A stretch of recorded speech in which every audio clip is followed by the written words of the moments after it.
Let's take a real slow look at 3 third downs in the middle of the game that killed the Cowboys. Under 2 minutes to go, the Cowboys are 3rd and 3 at the 40. We have trips right with Jalen Brooks as the lone man on that side of the field. More on that later. And he's going to run a go route.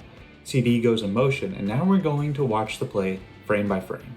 And these 3 receivers are going to run routes going up the field. You can already see that Ferguson is going a little more towards the middle of the field. You have Lamb breaking in and Tolbert breaking out. And Dak is looking, you can just watch his helmet, he's looking at Ferguson.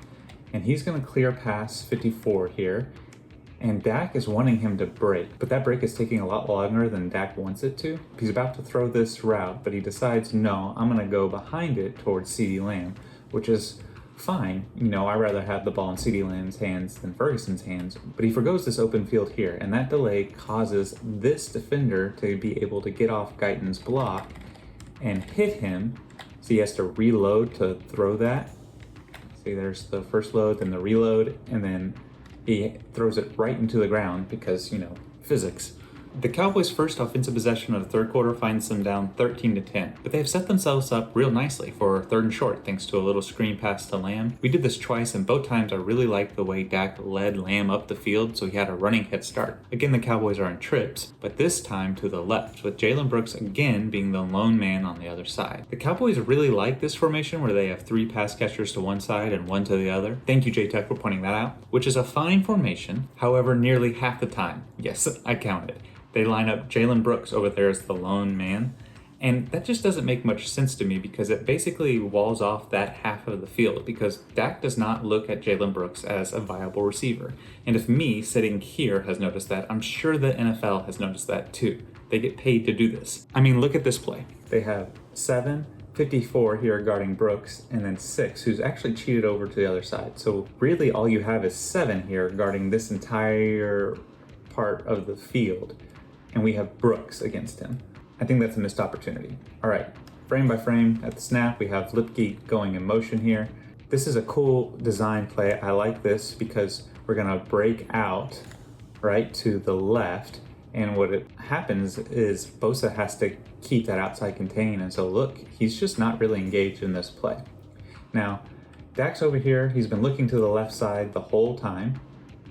You can see as soon as he snaps, he's looking to the left side. That's fine. He's rolling out that way. CeeDee has waved his arm.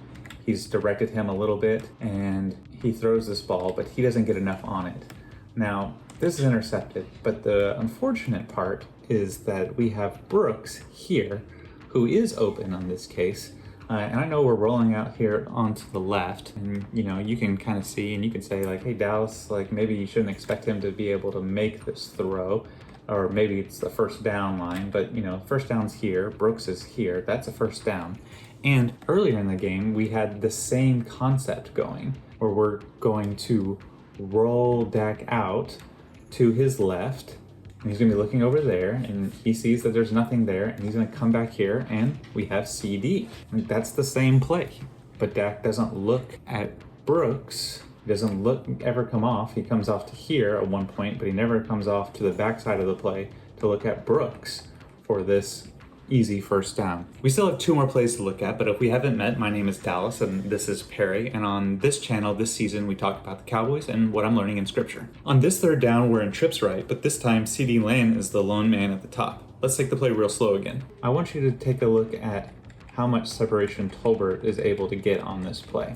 And Dak is going to hit his back foot here, and we have a little route that's supposed to go in or out and then into the middle of the field. Dak is hitting that back foot, right? But he's got a little bit of pressure on him. Tolbert is not able to gain any separation here, and you have CeeDee Lamb who's got some open field here. Dak, though, is kind of looking center of the field. I think he's focused in this area. And he would like to make this throw.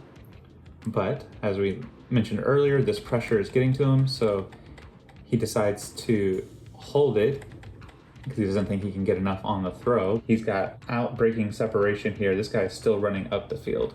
Dak is getting out of the pocket. Dak takes a look over here. See, he looks like he has his hand up, of course. And he decides he can't make that play, which, fair enough. It's hard to get your feet underneath you, throwing across your body that far. But we have Tolbert here breaking out and Turpin breaking down towards the quarterback.